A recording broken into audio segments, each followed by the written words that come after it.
I always start on mute. Where's Money James to tell me I'm on mute? What's good, everybody? What's good? Welcome back to Feel Good Friday.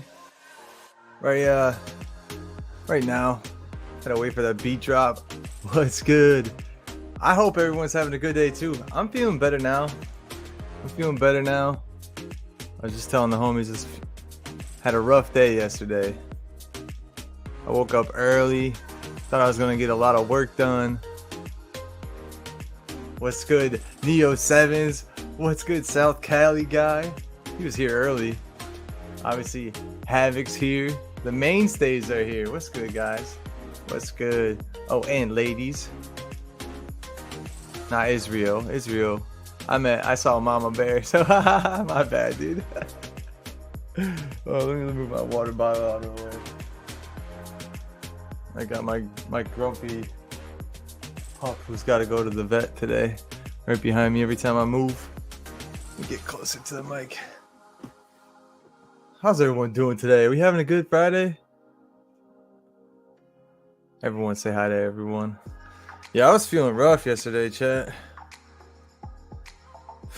I woke up early, and just note to self, don't take supplements before you eat. My stomach was not happy with me. And boy, I had a rough day. Just to say the least. Like, I was in such rough shapes, in bed all day. Did you hear this? Chase, go lay down, dude. Go lay down. There you go. Go ahead. Go ahead. Oh, here we go. I'm sure everyone's gonna love hearing this.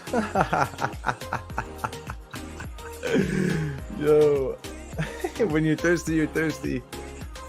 Stay hydrated, yo. Little dog's just going at it right now. Bro, you had to wait till now? Oh my goodness. Go lay down, bro. Go lay down. Go. Jeez Louise, little intermission from Chase. let me switch up the music though, but goodness gracious, yeah, I was not that anyone wants to hear this if they're on their lunch or anything like that, but I was puking all day yesterday. It was not fun. And then at night, I felt like my lady had left. I forgot it was D&D night. Of course, we're starting up the old campaign, so I was supposed to be a part of it. And I just saw the lights on in my bedroom, and I turned this in. I opened my door, and my lady's got these headphones on, and she's all like hooked in. I'm like, the first thought was, is she streaming right now? It's like, what is going on? But she wasn't. Happy Friday, hell yeah. Oh my goodness. But I forgot it was D&D night, so I missed the first night of our campaign back. If you guys want to see, I drew my character. This is my first D&D campaign I've ever been a part of, and when I made the character, I like really got in depth with his backstory and everything. Oh, I can't do that. You're gonna be able to see through it. Okay, I'll just have to show you from my. Sorry if you guys can hear this in the mic. His name is Rorik.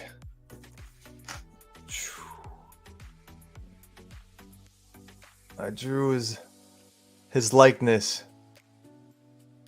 It's him about seeing some enemies. I haven't filled in the rest of it yet, but you know, try fasting a bit after you take supplements, bro. I needed to eat first though. I took them on an empty stomach, so I was donezo. They literally say like on the bottle, preferably take with a meal, and I took it like first thing in the morning. But anyways, missed the first night of the campaign. Basically, they're coming to find me now at this point. That's the story. That's how it went. You can't call it. I don't know what you mean by that, my friend. But either way, D&D, it's really fun. I love my character. And like after we had finished our campaign, I kind of thought maybe we'd take a break, and then there was still like other stuff to do where we were at. And I was like, let's go do that. Like we finished the main quest. What about all the side quests we had? And my character doesn't really. Oh, Cali talk. Yeah. Yeah. Nah, I hear that. But I thought we were gonna do more stuff, and I was like, I don't even know what level we're on for our characters. Maybe like level 4, but you go all the way up to level 20 in D&D, and that's when really, when you're a druid like my character is, that's when you really start getting into that upper echelon of things that you can do, and even like just late game, like level 16, level 18. Um, and I'm not even close to that yet. So when we finished this campaign, they were like, all right, the group that we play with is like, all right, make new characters. And I was like, oh. And at the time we were really like starting the channel, starting the, freezing cold takes. It was like playoff time for the NFL. So I was just like, I can't do it. But we're back to the old characters. And of course I missed the first night back because I was sick yesterday. But also, something that dropped yesterday was the Zack Snyder Part 2. And since we did the Part 1 review on Freezing Cold Takes, I figure we'll probably do a Part 2 review on Freezing Cold Takes as well. So I don't want to go too in depth with it, but I do want to get y'all's opinion on it. Everyone in the chat, like what they thought about Part 2. What really stuck out to you in Part 2. And I do have a guest who's chilling backstage. I don't know if I want to hear his thoughts on Part 2 as well. I don't want to go too crazy in depth, like I said, because this will be a whole episode on Freezing Cold Takes next week. But I do want to hear everyone else's thoughts. Apology tour continues from the Russo Brothers. What do you mean by that? Sorry that we used your ideas. Is that what you mean, bro?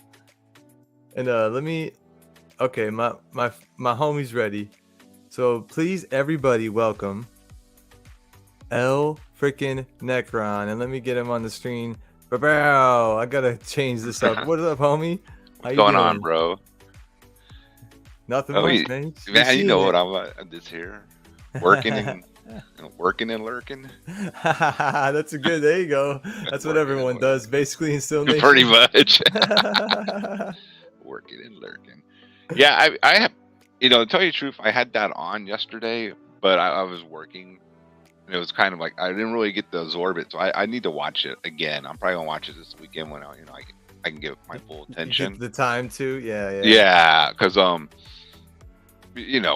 like you're trying to get shit done, it's there, but you're not really absorbing it like the way you should. So I really need to watch it again. Oh yeah, absolutely, dude. I mean, I want to, obviously be able to give it full attention. Yeah, when you're doing something else, it's hard to, but it's like still you catch little like bits and pieces, and it was cool, man, to see more of it. I thought it was gonna be even longer though. I didn't realize it was gonna be shorter than the Part 1. But it was cool how they asked some questions, like rapid fire questions at the end that kind of like bring up things and like made them think of stuff. And what we were talking about the other night too with I think Sky said it, like when you're able to have a conversation with your peers, you can kind of open up a little bit more. And Snyder even said that. He's like, I don't hang out with directors. Like I'm not able to talk with directors that much. I don't know if you heard that. He said that towards the end. So when you rewatch it, just I did not hear that. Yeah. So he doesn't get to talk shop a lot. Exactly.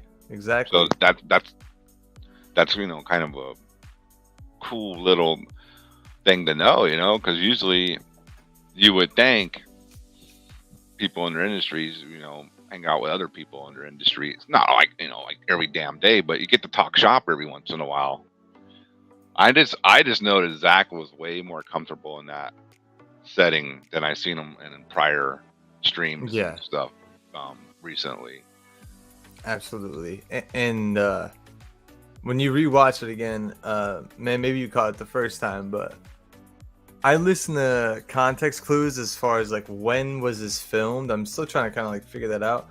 And Oh yeah, yeah. it sounded like they recorded that like while he was still shooting Rebel Moon.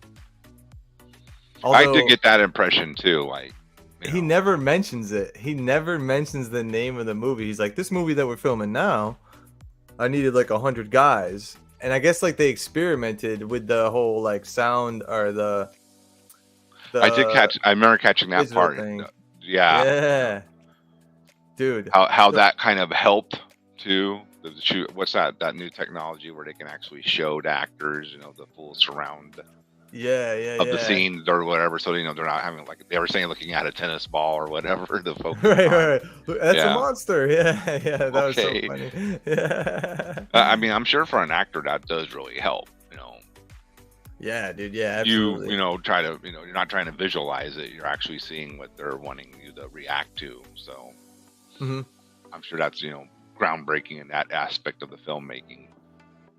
Oh my god, yeah, and especially like that they were saying that like it's gonna change things as far as being able to like make sets and just change from one set to another. And Snyder said that he was looking at like a cave scene where like then there was like rocks laid out or whatever, and then they changed it to a jungle, and the rocks were like in the same spot but they were totally different looking. Like it just was like such a cool thing. He goes, when I was looking through the eyepiece, it looked real, like what he was looking at. It's like that was really freaky. I was like, yo, wait till he's able to, and this like gets bigger and they're able to have sets with like 100 people like in one thing, dude.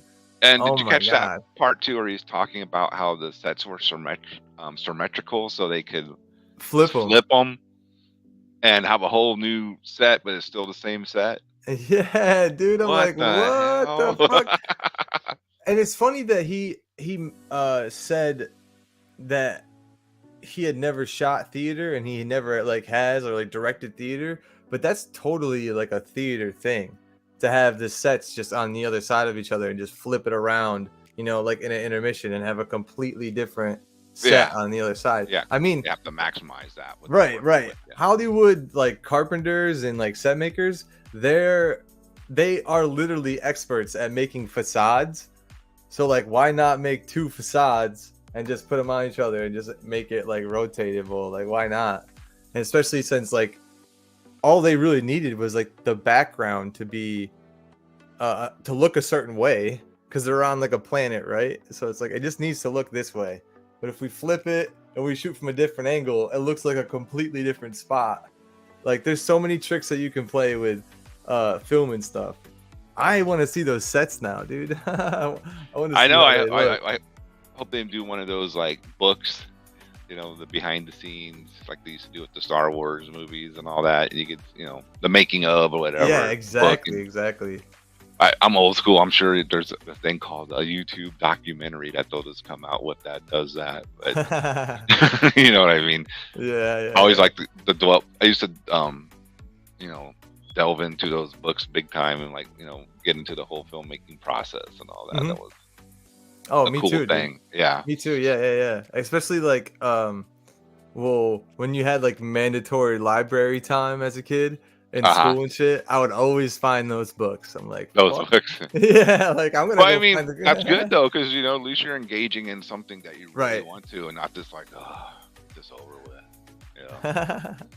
I know, dude. It's like at least let me pass the time, and it would be that and like sports books. I would find like, and that's when I really got into like stats and how they play out. I don't know why, dude, but like when they started recording stats, it kind of felt like less of a like this is fact.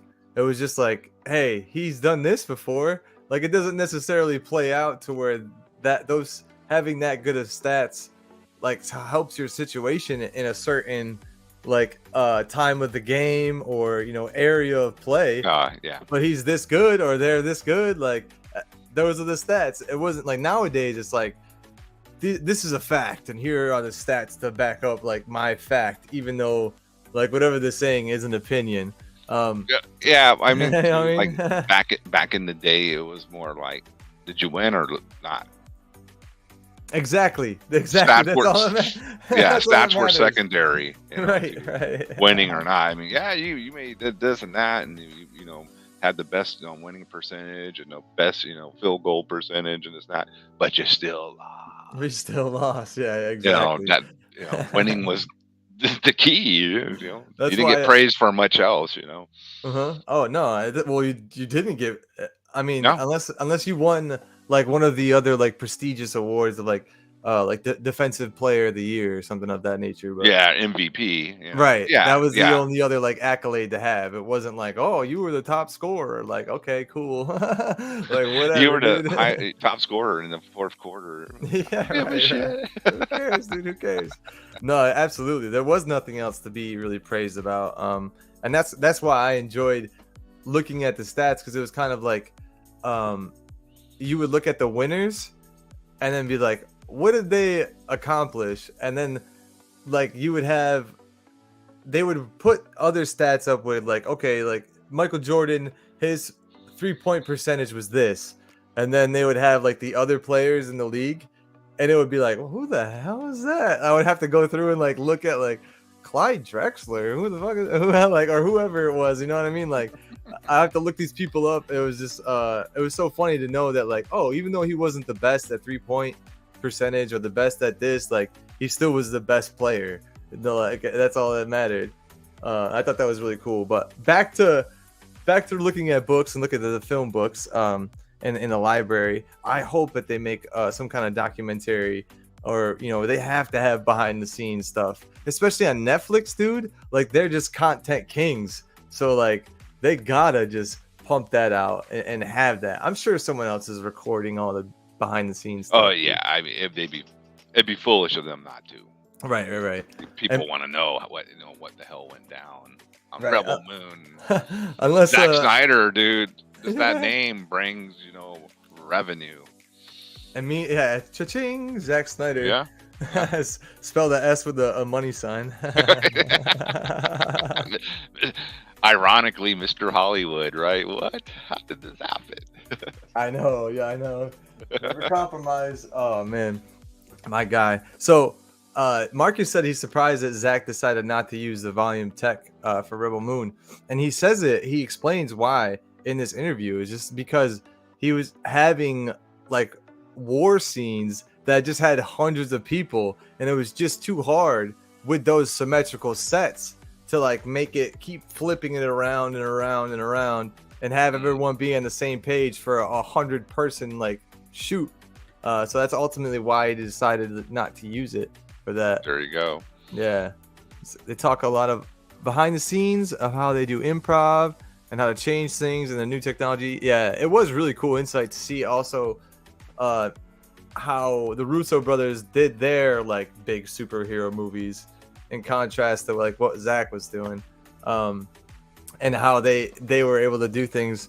But the whole time I'm listening to them, I'm like, you guys don't have the creativity aspect until you get to set, which makes sense.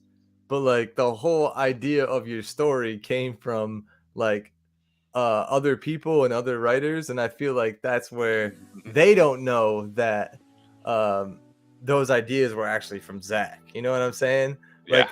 I'm sure that they were kind of kept out of the loop, and other people were like, "Oh, I had this idea," but they have no idea that where that I came do from. believe that. Yeah, I believe. You know what I mean? Yeah. And I don't think that Zach actively thinks that they like actually stole his shit. That's probably how it happened. It was just snaked in there, and they're like, "Oh yeah, it's an idea." You know how like you think of something and you're like, "Oh my god, that's such a great idea," and then you Google it and like 500 other people have fucking thought of it already. You know what I mean? Like, Are you like for me? You think you just made the ultimate riff, and then you find out it's already been done, and you're like, "Oh, right. back Like, to the drawing no, board." dude, Yeah, I thought that was so sick. Or when the guy that sounds like the riff from, and you're like, "Oh, damn it!" That's how I knew it. That's how my fucking mind came up with it. Damn it. I know exactly what you mean, dude. And Marcus said, yeah, that it was cool that to find out that Justice League was his first time doing reshoots. I didn't know that either. I just thought that was like, normal on any Hollywood movie, like, okay, gotta do the reshoot, right. Yeah. Zack is like, nah, I do mine all the time. That's it. It's done. It's done. Yeah, exactly. I want to talk about that more. But what's good, S. Dot? Hope you have a good day at work, man. Thanks for coming through. Heat play tonight. We'll see if they get Game 3 or not. We'll find out. But yeah, now, who are the Heat playing? It's they're playing not the Bucks. The Bucks. Is Yep. Giannis back? I believe so. I believe he is. I'll have to take a look just to confirm or not on that. Yeah. But I will right now. But one thing that I thought was cool about this interview as well, and what they said was that it's the first time doing reshoots, and you always think with every Hollywood big budget movie, there's got to be reshoots, right? Like, but Zack is just so precise in his craft. He thinks of all the stuff that he wants to shoot beforehand. So there's no need for reshoots. He even said, he's like, every time I go to a production cut, it's always like 5 hours long. He overshoots, and he's like, I didn't even think that I overshot. Like I don't realize that I'm doing it. I feel like I'm being super efficient. Well, honestly, he is. Get everything you need while you're doing it, right? And then you don't need to reshoot it. Shoot it all different takes. Shoot all the different angles you need. Yep. And then you don't gotta slow the production of your film down by having to do reshoots. 2 months later, 3 months later, whatever the case. Mm-hmm. Yeah, exactly. Yeah, and but they even said on their reshoot process, they do their reshoots during production, which is kind of interesting to hear that. Like that's even a thing. Like it takes so long. I don't even know how they would do it and how they would get it edited enough to see what they would want, but they're able to go through and be like, oh, we missed this one close up, or we missed this. So they go back through while the set is still there before it gets taken down, and then they do the reshoots, and then they move on to the next scene and next set, which I thought was pretty. I'm like, wow, that's a super efficient way to you don't have to rebuild anything, you don't have to green screen extra, you don't have to just rotoscope somebody into the scene afterwards. You can literally just have them on the same set, and you fucking got what you needed at that point, which I thought was cool. But Marcus brings up a very pivotal point too that I'm gonna talk about on next week on Freezing Cold Takes a little more in depth. But they asked him about they asked Zack about not being blacklisted in Hollywood and what they would tell. They kind of framed it in a way where it was what would you tell a young up and coming director about how to avoid what happened to you? It's a very poignant question, dude. Zack's so punk rock, dude. Yeah, he is. He just never compromise. Never compromise. What would you tell your younger self? And if he never did, I wonder if fucking things would have been different. I don't know if the entirety of well, let's be fair, out. to Zack too. Zack is in a better position now. Yeah. Clout wise than he was when he was shooting Justice League. I know he had big hits like 300, Watchmen. Watchmen was, I guess, it's public wise is a mid hit, not like a blockbuster or anything. Yeah. But 300 was the movie I always thought that catapulted him into, being a upper tier director. But now he's even beyond that. So he wouldn't have to. He could probably be really more no compromise attitude now. Going into anything. Yeah. That's all part of the game. The more success you get, the more power you get. Hey, Retro, What's up? Retro coming through here. Sickness is here as well. I saw him up there. I'm down with the Sickness. It's cool.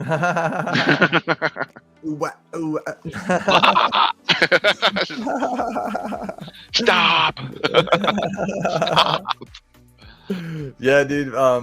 But I just thought it was. I'm gonna go back through and rewatch number 1 before I rewatch 2 again, just to see if there was anything we missed talking about the other night.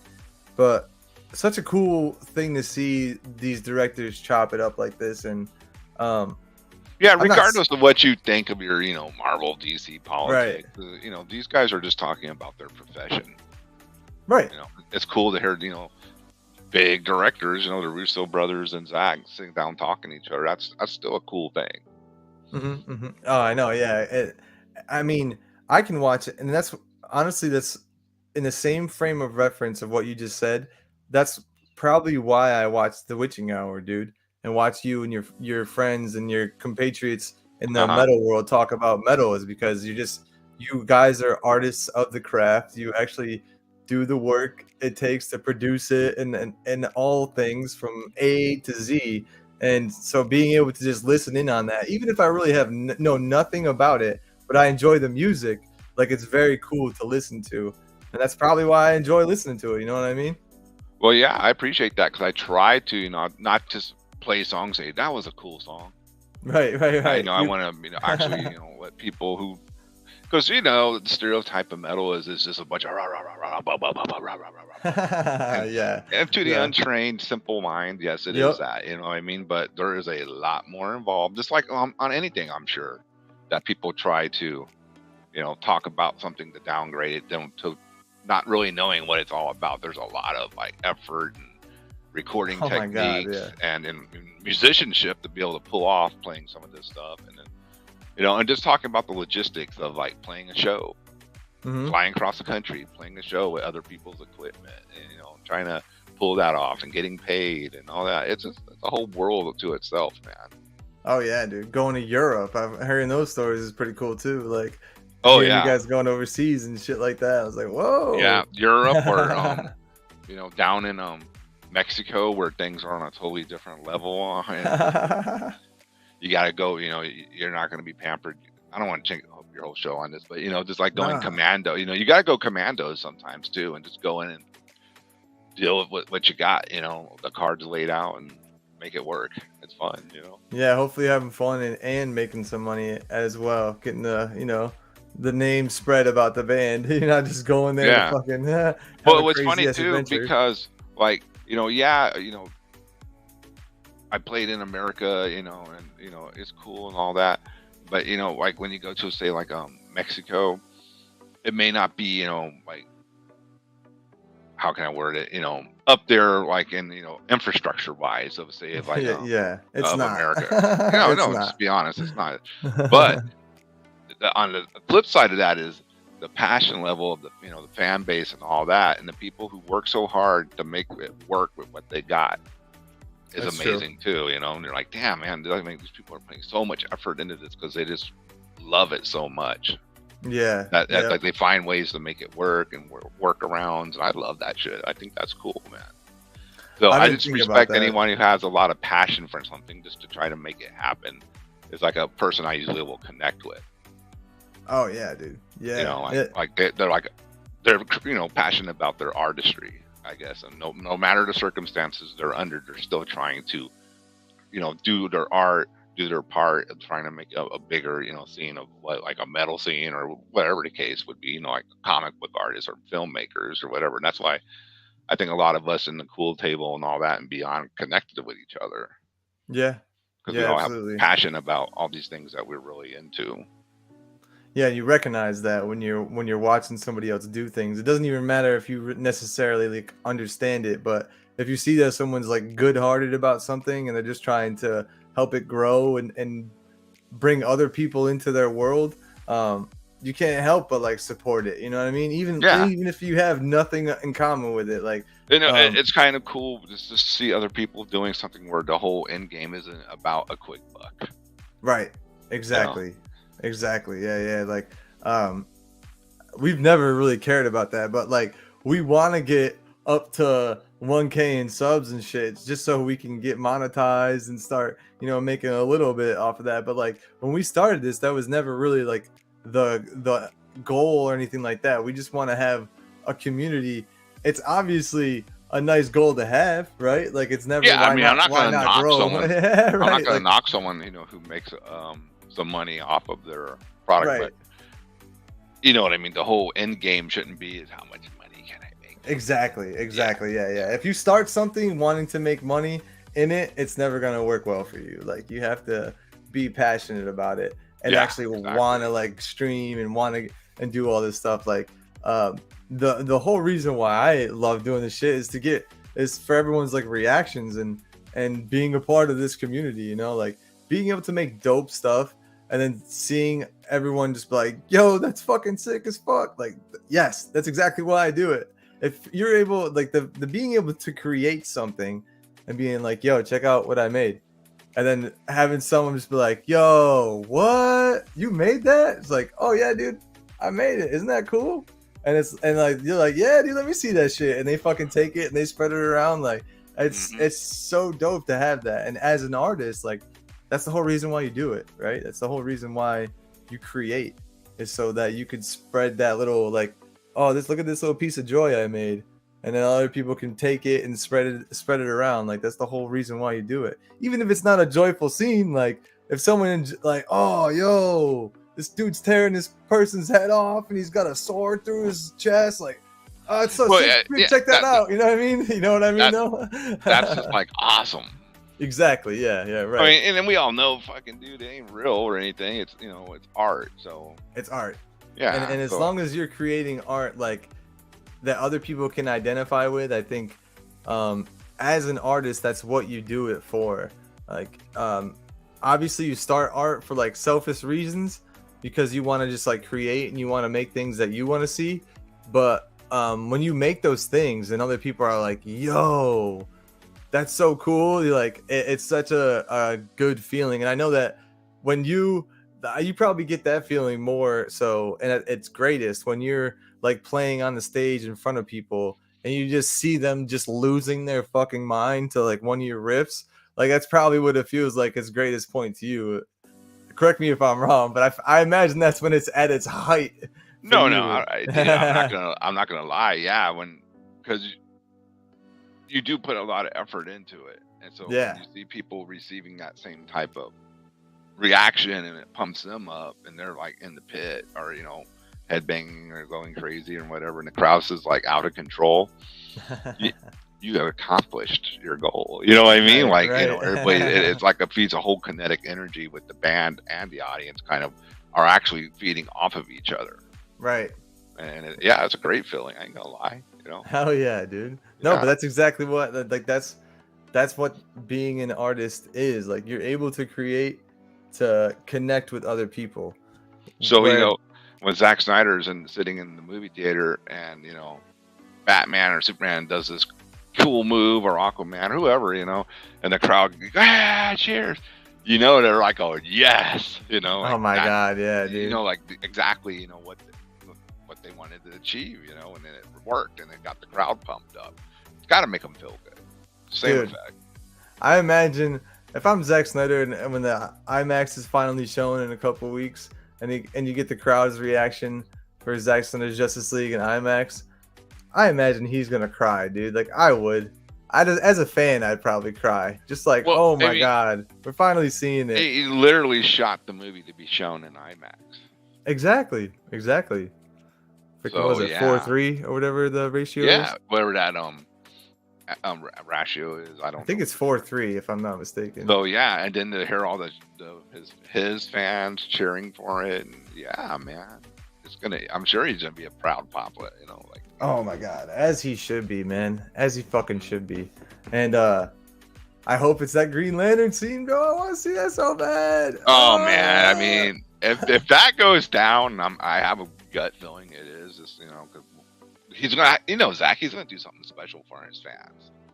So yeah, it's man, if that is a Green Lantern scene, it's gonna be out of control. Dude, it's gonna be, the internet is gonna freaking blow up, dude. It's gonna absolutely blow up. You know, all my eyes are gonna be on that. But I gotta figure out if it's played at night on Sunday, that means it's gonna be super freaking late for me on the East Coast, dude. It's gonna be so fucking late. We'll be waking up to those clips most likely. But TJ asked, will BVS be shown in IMAX? I'm not sure. I don't think so.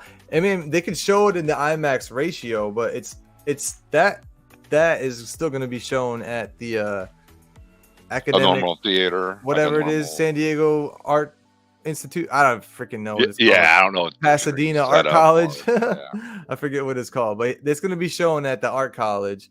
So I don't think they have an IMAX set up. It's just a regular theater, but I mean, they could always show it in that ratio. Like it's still a big screen, I imagine. So, but that's always, up to Zach because he's going to be watching it with everybody else. Yeah, I'm sure, it's like his call. What does he want to do? Right. Like, what do you think is going to be the best? And it's going to be the ultimate edition too. So, bro, Saturday night's going to be fucking. Is that Saturday night or is the first on? I think it's Saturday. Saturday, Sunday? Yeah, I think that's the date. Okay. Yeah, Friday, Man of Steel, Saturday, Man of Steel. BBS, and ZSJL on Sunday. Yep. What surprises will be coming from there? Of next week. Good. We gotta make that clear. Of next week, not this week. Next week. Yeah. Next Friday. I'm gonna be streaming earlier that day because I imagine shit's gonna start popping off early on Cali side. So I need to be up and streaming before that. Saturday is keep BBS, your notifications peeled to seal. Yeah, dude, crazy. Yeah.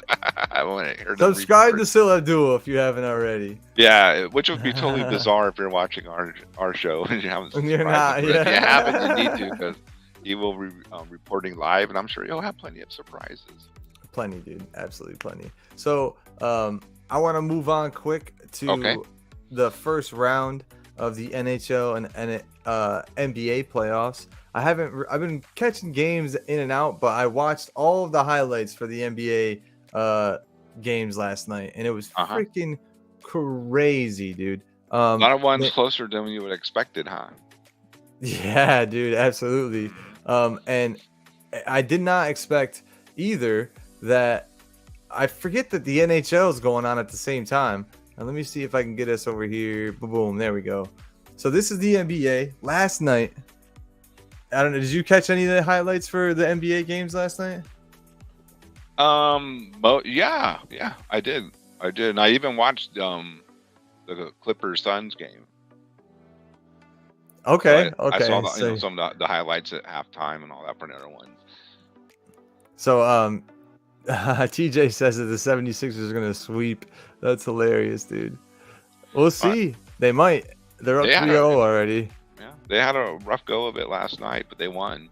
They somehow came back and won it at the end there. Like they were behind the whole game. It almost looked like that whole fourth quarter, and then they freaking came back and they're like, "Yep, we're winning." Harden got ejected, and they still freaking won, dude. It was and I don't agree with the flagrant foul on Joel. I mean, that dude was like trying to punk him. Let's be honest. The way he had no choice. He had to react to that. He had to do it. Bro, I'm the candidate. Like, what are you doing, dude? I was happy that he did that. Honestly, he was like, "Get out of here, dude!" Boom. And he could have done a whole lot worse if he wanted. Oh yeah. It was just like a, like a to little me that was like fly slap. That was a grown man move to me when I saw that. I was like, "Oh, okay." No, That's like put some respect on my name type of stuff right there. I love to see it. The other thing, I mean, the previous night's game, I'm not a Lakers fan, mm-hmm. but I went to check the Grizzlies because Grizzlies just remind me of those type of guys who just chirp and ain't done shit, and I was like, why did they lose to them? I mean, like, who is that guy mouthing off to LeBron? It's like, who are you? And right. That's all you got. That's what you're famous for, is just being a big mouth. Okay, whatever. But the Lakers need to get rid of them punks.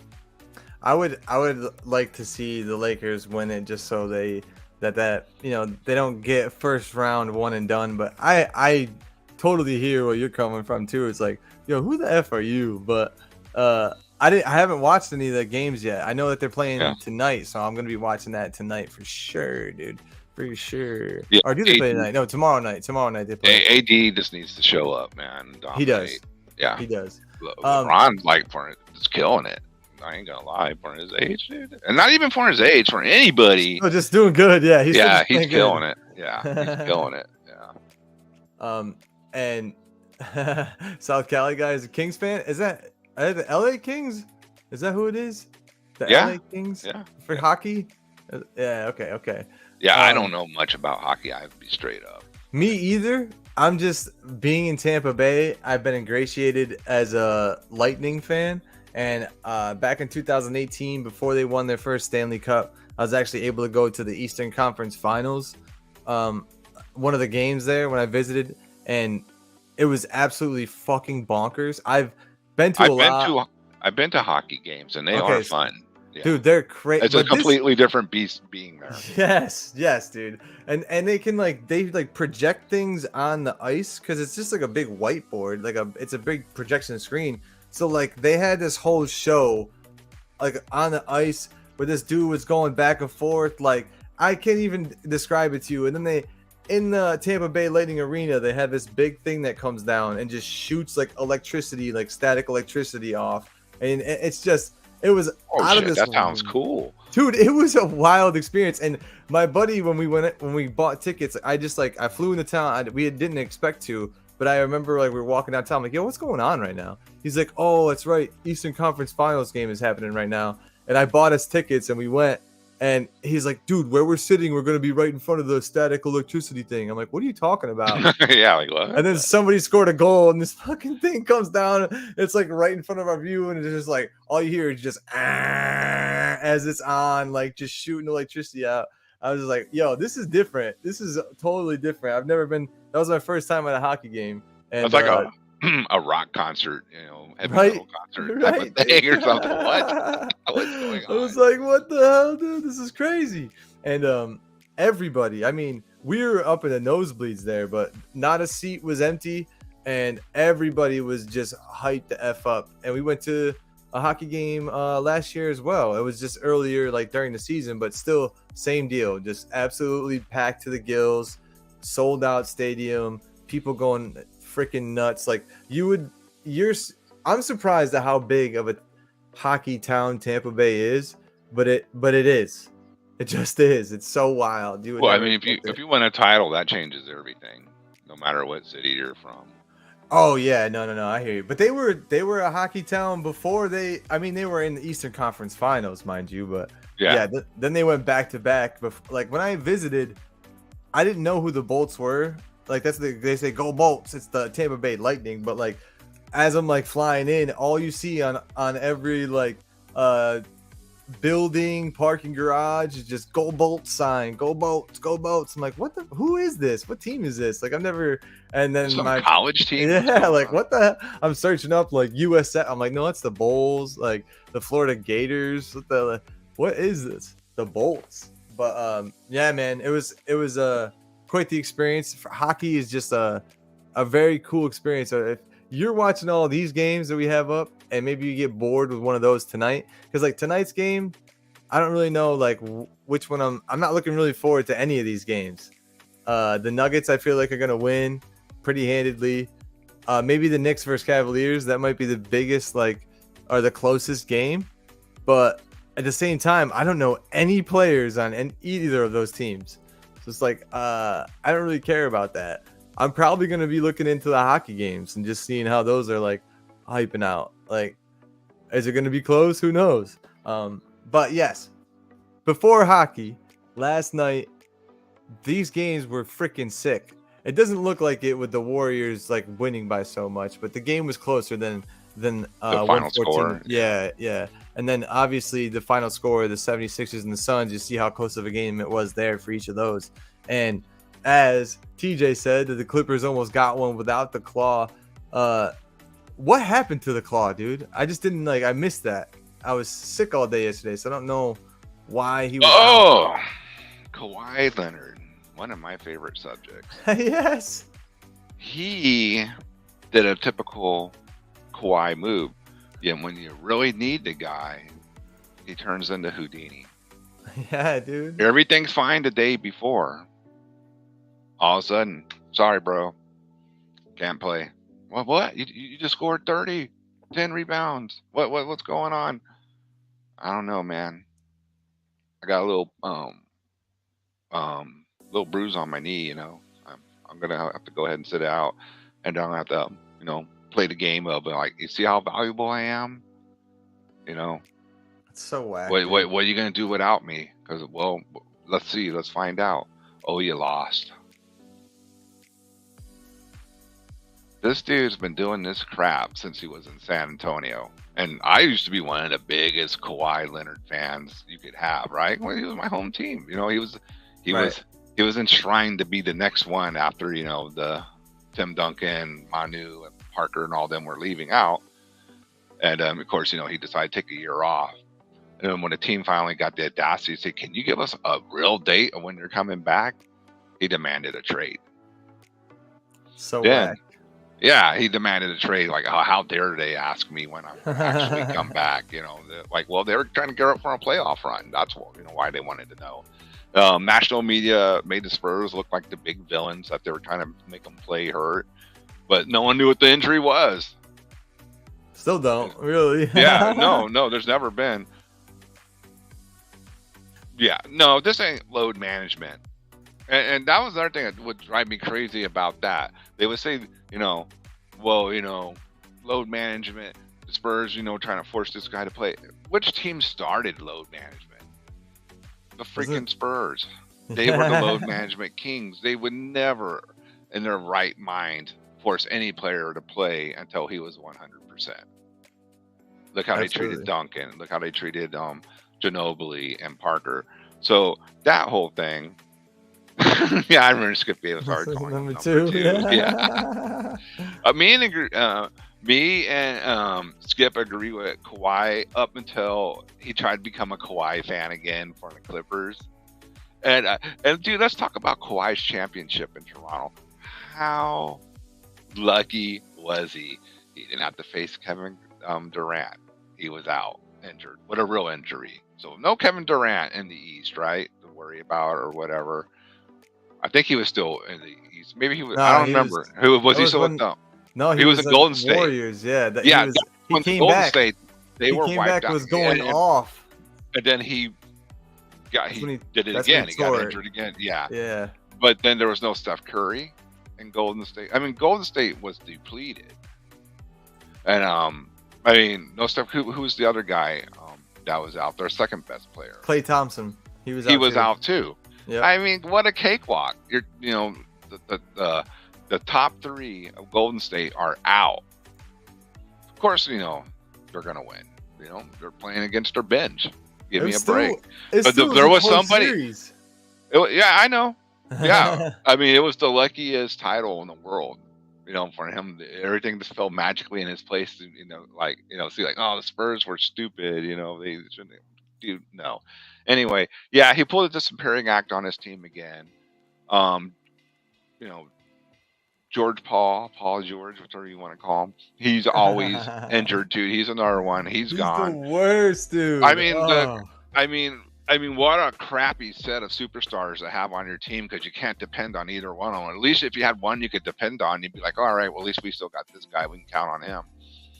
Kawhi was nowhere to be found. And you know what? I know there was somebody else out in the East that made it easy for them to get through the Eastern Conference that year when Kawhi was with Toronto. And I think it was somebody on the 76ers was injured. Was it Joel Embiid? Was he gone too? No, I can't remember. He was playing. It was what's his face? There's a dude who's always injured. Ben Simmons. He wasn't playing. Ben Simmons. Yeah, well, it might have been somebody else though too. I think. Yeah, I think there was some other key at the time. There was, and in the Eastern Conference, I should have researched, but I didn't. But hats off. He won the title fair and square. But it was an easy path. He didn't play the real Golden State Warriors at that time, because if the Golden State Warriors were up to full speed, with I know. Durant, they still barely won, dude. They still barely won. Yeah. And I feel like Serge Ibaka and Kyle Lowry really helped him a lot and didn't get enough credit in the run to the title. Serge was a defensive beast. Dude, amazing. He's still one of my favorite players. I mean, all the guys that were on the original OKC team, I still love to watch them, and that's why I loved watching last night. I mean, you talk about Kawhi and George Paul not showing up, but who showed up every game so far this series? Russell Westbrook, bro. He still just has fire in him. He still just has that passion. He might not be a great shooter. He might make poor decisions, but right now he's playing great, dude. I mean, there's a lot of times when I was watching, I was like, oh, here we go. Here's going to be a chuck. But then dude just throws like a behind his like neck pass. There was an assist I saw from Russell last night where he was driving with it looked like his head down. I go, oh, here we go. He's going to fucking chuck it up and hit the back of the backboard like usual. And no, like he literally threw it behind his head to a dude who was in the corner and he just tished it. I was like, whoa, that's different. I was like, okay. Like, and he's playing up to where Kawhi's not right now. Imagine if Kawhi wasn't so full of himself, he was able to actually collaborate as a teammate with someone like Russell Westbrook. Like, dude, they could be a force on that, but he just such a hard hitter. I'm sure that Russell has tried, and now at this point, he just doesn't give a fuck. He's like, all right, well, I'm not gonna like try and. Well, you have to build chemistry, right? You have to play together. If you're not playing together, you're not building that chemistry. And I don't know why Kawhi doesn't get that. And the last game they played with Kawhi, they lost by more. Did you realize that? Like, they lost by only like 5 points last night, but a couple nights ago they lost by like 15 or something. Is that when Kawhi was putting up those gaudy numbers? Exactly. Yeah. Exactly. So it's like, dude, are you going to be able to collaborate as a teammate ultimately, or like, are they going to have to pick up your slack, the rest of the team? And we got some. It was Ben Simmons. I was right. Yeah. Ben Simmons. Yeah. TJ said the rings get nullified for you. Well, I'm a Spurs fan, so of course I'm going to be like, bitter about that. I gotta lie, but whatever. He was, he just likes, to be honest, just dick around teams, man. It does. Yeah, it sucks. It sucks for whatever team he's playing on. Yeah, and you're right. Russell, man, he's been playing with a lot of heart in these playoffs. He's playing smart too. That's the biggest thing you need him to do. Like, not get too into the game. Like, he can lose himself sometimes. I've watched him for many years, and it's like, bro, we love your passion, but you need to dial back your shit real quick and just like make smart decisions again. Like, play just as hard, but make smart decisions. And I think now that he's older, he still has the explosivity, but he's a little bit slower, so he has to be smarter. But that's elevating his game. Do you know what I mean? Yeah. He's reacting less, and he's like actually flowing in the game, which is cool to see. If they can pull out some wins here, it'd be cool to see what kind of run they go in. But they're playing one of the highest scoring, if not the highest scoring team right now in the first round. Who they can just score at will, just at any point in time. Anybody on their team, they're like the Warriors in a lot of ways, but they have like Devin Booker just will find a way into some sliver of a spot and just just cashes it every time, bro. Yeah, Kawhi. I don't know if he should have stayed in Toronto. I don't know. I never expected him to stay in Toronto. I always felt like he was too big to stay. Too big of an ego. I don't know. I think too. He just wanted to be in LA at any. Right. He just wanted to go home, which is fine, whatever. But if he would have stayed in Toronto, I think they could have really built something really good there too. Dude, it would have been nice to see them go on a run if he stayed there, because I mean, all of the other players that helped win him the championship were still there the next year. So yeah, it really stinks. And Mama Bear says, yeah, Lowry was getting clowned the whole time. I felt like that the entire time, bro. I was like, Kyle Lowry and Serge Ibaka are not getting. Because I'm telling you, they were just trying to give make it the Kawhi story. Yeah, that's true. And the other guy who looks like Drake, I forget what his name was, but he was really good as well. Oh, the 3-pointer dude. Yeah, the 3-pointer. Yeah, exactly. You know exactly who I'm talking Yeah, I about. know who you're talking about because he's the one that said "fuck Popovich" on the parade. I remember that guy, and I always Shit. boo him when I see him at a game. Like, what are you kissing some ass? You weren't even there, bro. That's Shut the so fuck funny, up. dude. Yeah, right. Kawhi ended up leaving anyways. So dumb. Yeah, Kawhi wasn't gonna stick around, and all that No. did was just give him more leverage from what he wanted, which he made the Clippers trade away all their draft picks, to get Paul George. And now look where oh, DeMar DeRozan. That's what he said. DeMar DeRozan went to No, the DeMar Spurs. got traded to the Spurs. Yeah. Yeah. No, it's the shorter guy. He does look like that dude. The shorter guy He looks like Drake. Yeah, I forgot. Well, I what mean, his shorter name is. by relatively speaking. In He's shorter basketball. than Drake. I think he is. I think Oh, Drake's really? taller than him. Yeah, yeah. No, DeRozan was we really liked DeRozan here in San Antonio. Where's he now? Chicago. Oh, yeah. I loved They're him at in the San playoffs Antonio. too. Yeah, he I think became a better player. I know, stereotype, they come to San Antonio to be a better player, but I think he came to San Antonio and he left a better player. Yeah, Because I would agree with that. yeah, his whole ball facilitating of passing and all that, it went off the charts here in San Antonio. They really not only his personal game, but also just being able to play with people more too. He could really distribute the ball and make some really good passes. And damn, it just sucks we couldn't get a good team around him. Yeah, you guys didn't have a whole lot to work with, unfortunately. Well, our stars had all retired, and Kawhi fucked you. Yeah, and that was the team that he came to was really built to be around Kawhi. Right. Which Yeah. fucking sucks, dude. Fred VanVleet, that's who it was. That's who it was. Yeah, yes. that guy. Yes, dude. I loved him, honestly. I know you wouldn't like him when he said that at the parade, but during the run, during the he Toronto was hitting run, some daggers. Yeah, he was banging some threes. Like, oh shit, VanVleet from 3. Okay, here we go. With this is all I heard all the time. fucking. But he does do that. It sucks, but when you're not making it, Russ, stop fucking chucking it. But I don't know. He seems to be playing smarter now. And when I watch him now, when that starts to happen, he only takes his open threes. He has been making some 3-pointers too, mind you. If you watch the highlights from last night, there were times where they were leaving him open, and he was like, "All right, fine," and just. You know that sound when it doesn't hit the rim, dude, and it's just like a squeak, like that fucking dude. Every time he shot it yesterday, that's what it sounded like. It's all net. Yeah, dude. I was like, ooh, Russie, okay. I love when he does good because he's just such a hard worker and such a passionate guy.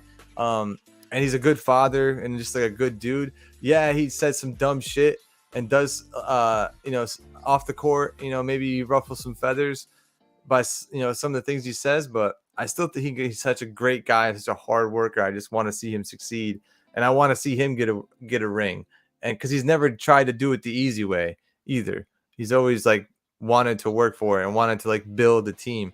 When he went to the Rockets, he wanted to build a team with Harden, but something went on with Harden. I don't know what the fuck happened, but Harden didn't like the organization anymore, so then he left, and then Russell Westbrook was like, "Oh, I see why he didn't want to be here. I'm out of here." So I don't know. That whole situation, I don't know, man. Harden seemed like he had his best years in Houston, if you ask me. He did, but I don't know. When as soon as Russell got there, shit changed. Oh, because they got rid of Clint Capella during the year. That was such a dumb move. They got rid of their big man, and they just fell apart at the playoffs. And then Harden was like, "All right, I'm out." That was so dumb. Houston just wow. The Rockets just haven't been good in a long time. They haven't, dude. They haven't. Same thing with the OKC, but OKC might be a sleeper. We'll see. But last night, the one game we didn't really talk about was the Warriors because of obvious reasons. It was a kind of a blowout. It was the first game back in San Francisco at the town, whatever they call it there, or whatever, the Oracle Arena. And Sacramento is actually up 2-1. I mean, they are a higher seed. I think they're the 3 seed and the Warriors are the 6 seed. I am cheering for Sacramento just because they have a guy on their team who's from where I'm from in upstate New York, and his name is Kevin Herter, and he's just a white kid with red hair and just like doesn't look like he belongs, but every once in a while, dude, he just makes a move, and he's trying to play defense on Steph Curry. So it's like he's doing everything he absolutely can.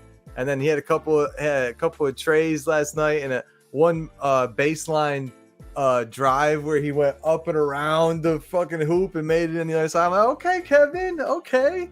My boy Kevin Herter, he used to be on the Hawks. He was in the Hawks last year, but now he's on the Kings, and they're making a run. They're the number 3 seed in the Western Conference. I mean, who would have expected that? The Kings. So I know. Kings, you know, what, one of the top teams in the West now. Yeah, dude. Like what? Hey, times change, right? You know. Yeah, exactly. Some people call it bizarro world, but you know, Lakers barely got into the the finals. They had to win a play-in game to get there, and that's so a team, crazy. Like underachievers. Come on, guys. For real, dude. That's so funny. Like you should at least be 4th seed at the Wars. Like what is going on with you guys? Come on. Yeah, they got my guy Dennis Schroeder on the Lakers though, so I want to see them succeed for that because he was also formerly on the Oklahoma City Thunder, and he's a baller, dude. Dennis Schroeder is just a baller. And don't they got some white guy too on the Lakers? That's like yeah, dude. He's got the same name as me, basically. His name's Austin Reeves. Oh yes, yes, that's right. He's a solid shooter, man. He's hit those shots for him too. He's good, dude. Yeah, I like him as well. It's so funny. Shane Gillis has a bit about that where he's like talking about Alabama football and how it took him forever to like become have black people on their football team or something like that. And he's like, I gotta admit, today I got a bit of that in me. He's like, whenever I see a white guy catch it on the Sunday, catch the ball, I'm like, oh, go. Oh, they got him. That's a good run. That was a heads up run. But like, that's how I feel about like, especially guys that come from like where I'm at. I'm like, oh shit, the white man can't jump. Like, let's fucking go. It's one of us. It's one of us. But that's how I feel like, and Austin Reeves, I mean, and it might as well be me out there. Like literally, so funny. Just the things that he does too. Just like the glue guys. Those are really the guys that I love in basketball because they don't come up big on the stat sheet, but without them, the team is totally different. Yeah, they just do all that stuff that needs to be exactly get done that isn't on the stats. Sky's about to pull up. Let's go.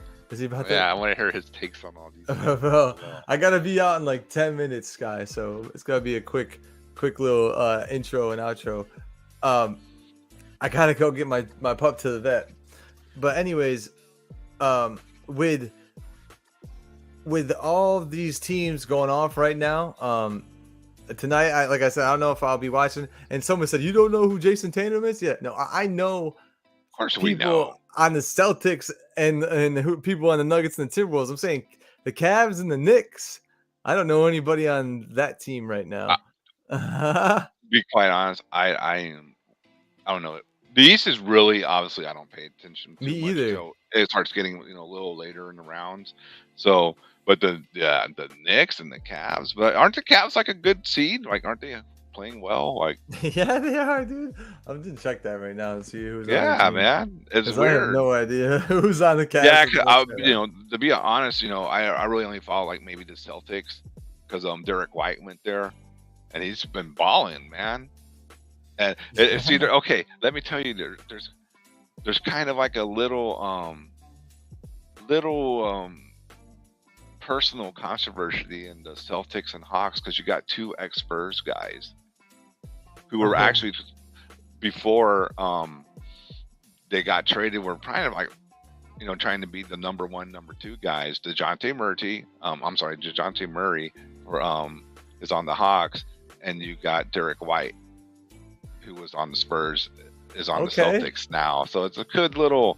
So I kind of been keeping watching what's going on there in afar, and I think DeJounte was like people always thought he was going to be the guy that the Spurs were gonna, use to go to the next level, and we didn't. We traded him, Oh, and it's looking like the Spurs did the right thing because they okay. saw he's not playing up to what people expected. And Trusting Popovich, dude. yeah, well, it was going to be a financial thing. Like we were going to be stuck having to pay him more than he's really worth in the future, like in a year or two, which is going to be Okay. the problem the Hawks are going to have here soon. Right. And Derek he's just a scrapper, he's a hard playing player. He's like the talent it looks like that Derek got. He had to work at it. It wasn't like just a natural, Yeah. God given. You're going to be an Right. NBA elite player. Like everything he's gotten, he had to work and earn in the gym and practice. I like and all that. I love players like that, honestly. And he's kicking ass on the Celtics. He's doing well. And Spurs told him, they got draft picks and all that out of that too, mainly. But because that's what the Spurs are doing. They're just trying to stockpile draft picks. I think they're going to see where they fall in this draft that's coming up. We're guaranteed, we could get the number 1 pick. Not guaranteed, but it's between 4 teams getting the number 1 pick right now, and the Spurs are in the mix, so who knows? So, But yeah. we're we didn't want to. They didn't want to commit a bunch of money where they wanted to see where they probably going to fall in this draft.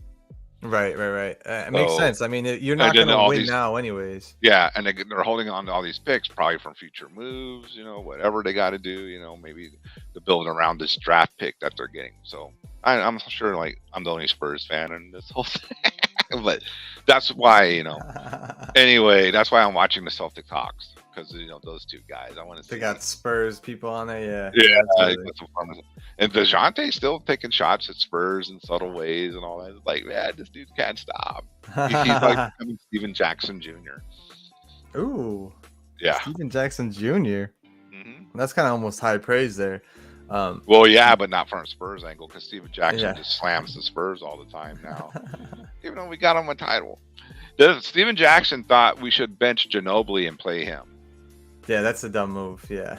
No yeah, way. and that's what got him shipped out of He kept questioning Popovich. That's what got him shipped out the second time.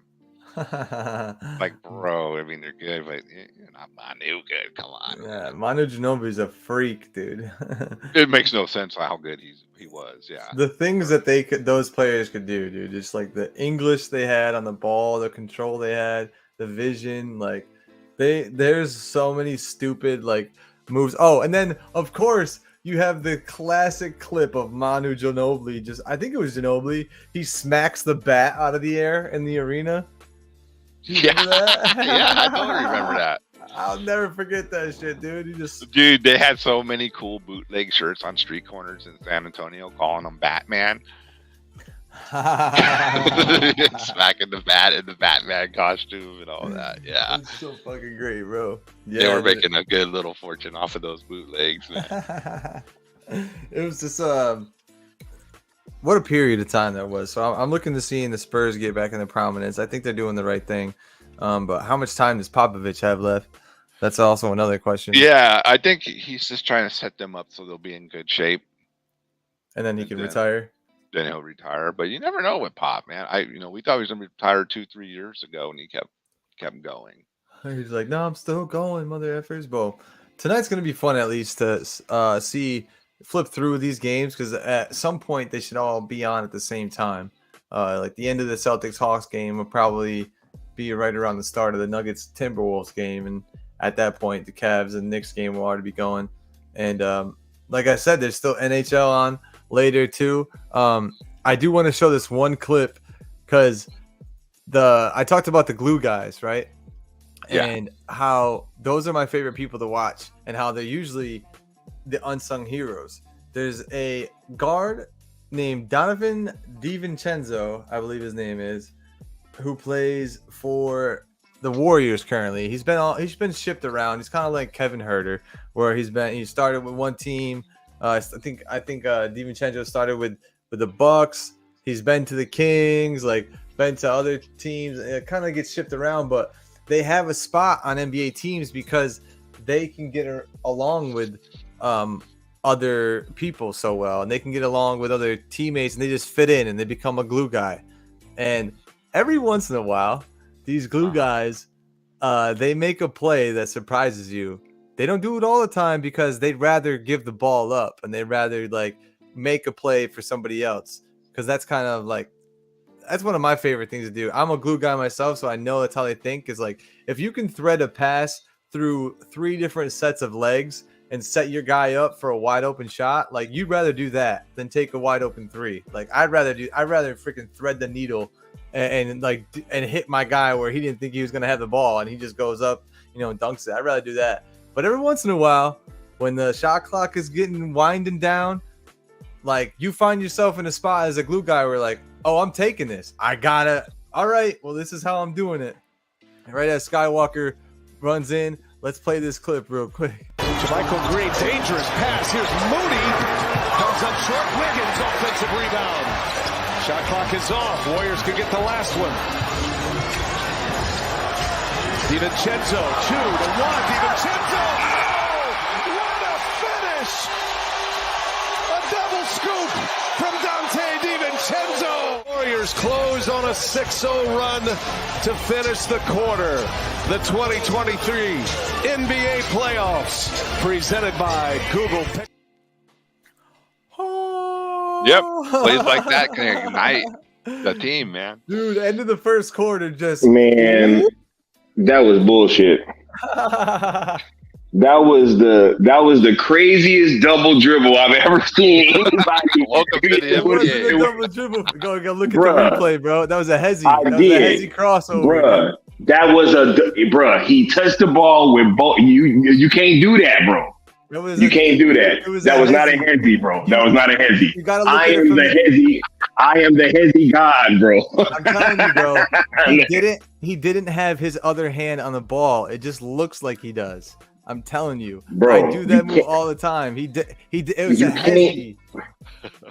You can't pass the ball from one hand to the other horizontally without, you know what I'm saying, doing that, bro. You can't do that. It was a double dribble. He didn't touch it though. That's what I'm saying. Like Oh my god. he came up with the left, never touches it with the right hand, and goes back with the left, and then he touches after it bounces. He touches it with the right hand. It's a fake shot crossover, and he got the big man with it, dude, and then just whoop, scooped and scored it in. That was crazy. Crazy move. That was a dude. double, bro. Dude. DiVincenzo. Oh, you say. always hating, bro. Always hating. That was Always bro, that was hating. a crazy No double reason. dribble. I want to see it No again. love, Play it bro. again. Let me see. I need. I don't know if you'll be able to see it for some of the quality's crap. Which by the Yeah. way, NBA, get your crap. That's supposed to be that's supposed to be HD on NBA's YouTube. It was absolutely dog crap. So you can't Up really see it. 240. Yeah, dude. It was. I was like, 240p. when I recorded it, I'm like, is this the highest quality? This is absolutely crazy, and it was not. But it's still a sick move, dude. I saw either way. If you think it's a double dribble, whatever. But I mean, They didn't call it. how many double dribbles? How many carries are there nowadays anyway? Like, man, So come many, on. bro. And that was at the end of the first quarter. Like, I give the mean, man if his they credit. called every double dribble, every carry, every walk, Oh my god. Oh, every crazy, game, man. the game would never even end. Let LeBron have done that. You know what I'm saying? Let LeBron LeBron gets away with it all the time. Going to the Nah. basket. Ain't nobody talking about LeBron right now, anyways, bro. I'm talking about How many Donovan. How many DiVincenzo, two-steps have bro. you seen? 1, 2, Look. 3, 4. And like, hey man, are you gonna dribble that ball before you dunk it? No. Oh yeah. No, hey, no, look, there's been plenty of those. Those I don't mind because it's like those are highlight plays and fast break dunks. You know what I'm saying? But whatever. That was crazy. When you got a double dribble to get somebody off you, that's crazy. I don't Anyway, think that was much a double love. dribble, bro. I just wanted to come in here and fuck with Austin real quick and say what's up to the chat. Much love to all you guys. I was just working on Project Full Circle, so I was a little busy. But Thanks for coming in.